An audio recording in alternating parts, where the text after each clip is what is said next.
नमस्कार, आप देख रहे हैं न्यूज फॉर नेशन और मैं हूं सांत्वना आपके साथ। बिहार में जाति आधारित गणना की शुरुआत 7 जनवरी से हो चुकी है।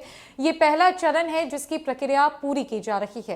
पहले चरण के तहत 7 जनवरी से 20 जनवरी तक बिहार में जातीय जनगणना होगी। वहीं दूसरा चरण अप्रैल महीने से शुरू होगा।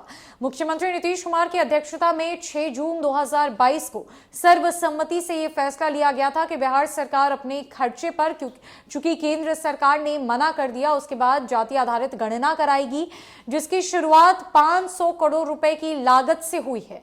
अब ऐसे में तेजस्वी यादव, जिन्होंने सबसे पहले इस मुहिम को छेड़ा था कि बिहार में जाति आधारित गणना होनी चाहिए, उनके सत्ता में आते ही ये शुरू हो गया है, जिसे आरजेडी इसे बड़ी सफलता मान रही है। लेकिन पिच साल 2024 में होने वाले लोकसभा चुनाव की तैयारी को लेकर तैयार किया जा रहा है। ऐसा माना जा रहा है कि तेजस्वी यादव एक बड़े गेम की तैयारी में है। बिहार की सियासत में एक बार फिर बड़ा उलटफेर हो सकता है और तेजस्वी यादव इस जाति आधारित गणना के वजह से गेम को पूरी तरीके से पलट सकते हैं।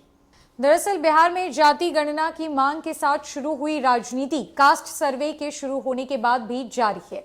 सवाल ये उठता है कि क्या जाति आधारित गणना का काम पूरा होने के बाद कमजोर जातियों की ओर से आरक्षण का मामला उठाया जाएगा? क्या आगामी लोकसभा चुनाव के पहले देश में फिर से आरक्षण का मामला उठाने की राजनीति हो रही है?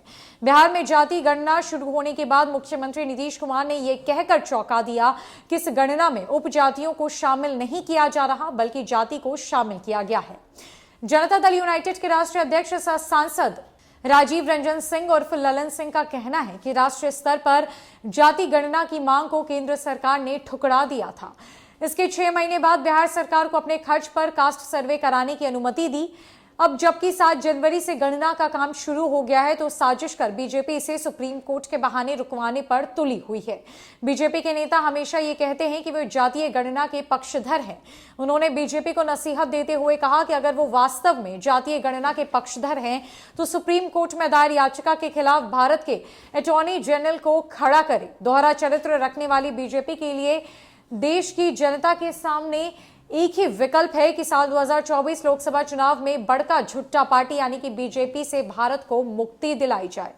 मुख्यमंत्री नीतीश कुमार के गृह जिले यानी कि नालंदा के ही निवासी ने सुप्रीम कोर्ट में बिहार में हो रही जाति आधारित गणना को चुनौती दी है, जिसकी अहम सुनवाई 13 जनवरी को होने जा रही है। ऐसा जदयू का मानना है कि बीजेपी जानबूझकर सुप्रीम कोर्ट ले जाकर इस मामले को लेकर तुल पकड़े हुए है कि बिहार में किसी भी तरह जाति आधारित गणना रुक जाए।